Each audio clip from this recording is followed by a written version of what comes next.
brought to you by Candid. Candid dusting powder, 4 skin problems का एक expert solution. Candid dusting powder, हटा खुजली, लगा कैंडिड। ईरान में एक बड़ा ब्लास्ट होने वाला है और वो भी पाइपलाइन के जरिए। दावा अमेरिकी राष्ट्रपति डोनाल्ड ट्रंप ने किया है। साथ में ये भी बताया कि पाइपलाइन से कैसे धमाका होगा।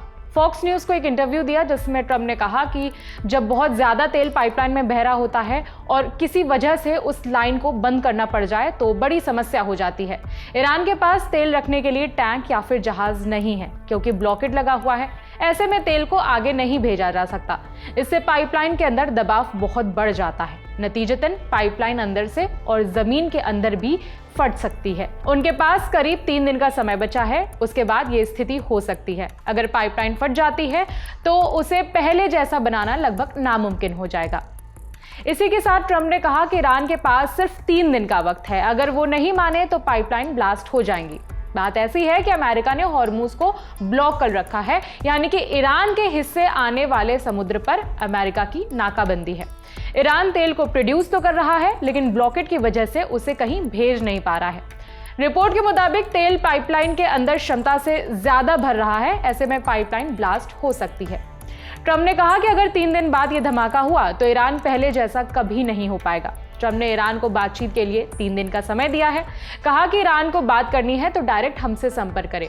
इसी इंटरव्यू में ट्रंप ने कहा कि अगर वो बात करना चाहते हैं तो हमारे पास आ सकते हैं या फिर वो हमें कॉल कर सकते हैं। आप जानते हैं कि यहाँ टेलीफोन है, हमारे पास अच्छी सिक्योर लाइनें हैं। ट्रंप ने फोन पर बातचीत का ऑफर तो दिया लेकिन पाकिस्तान वाला रास्ता रोक दिया है। मतलब कि पाकिस्तान में जो मीटिंग होनी थी उसमें अमेरिका ने हिस्सा नहीं लिया। जानकारी खुद डोनाल्ड ट्रंप ने दी। उन्होंने ट्रुथ सोशल पर लिखा कि मैंने पाकिस्तान की यात्रा रद्द कर दी है। मेरे प्रतिनिधि ईरानियों से नहीं मिलेंगे। यात्रा में बहुत समय बर्बाद होता है, हमारे पास बहुत काम है। इसके अलावा उनकी आपस की लीडरशिप में ही जबरदस्त कला और कंफ्यूजन है। किसी को नहीं पता कि सत्ता किसके हाथ में है, यहाँ तक कि खुद उन्हें भी नहीं पता।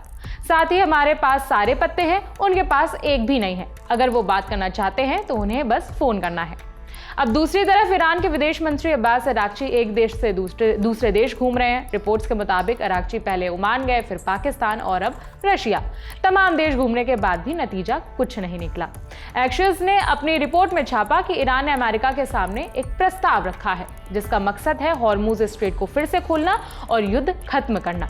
एक अमेरिकी अधिकारी और इस मामले से जुड़े 2 सूत्रों ने बताया कि ईरान न्यूक्लियर के मुद्दे को फिलहाल टालना चाहता है। ईरान के प्रपोजल में कहा गया कि पहले हॉर्मुज को खोला जाए, न्यूक्लियर की बात बाद में होगी। यानी कि पूरी तरह से ईरान भी कदम पीछे खींचने को तैयार नहीं है। अमेरिका की तरफ से 3 दिन का अल्टीमेटम आ चुका है। अगर ब्लॉकेट जारी रहा तो ईरान में पाइपलाइन के जरिए बड़ा ब्लास्ट हो सकता है। इस खबर में फिलहाल इतना ही। अपडेट्स आप तक पहुंचाते रहेंगे। मेरा नाम है विभावरी। देखते रहिए दी ललन टॉप।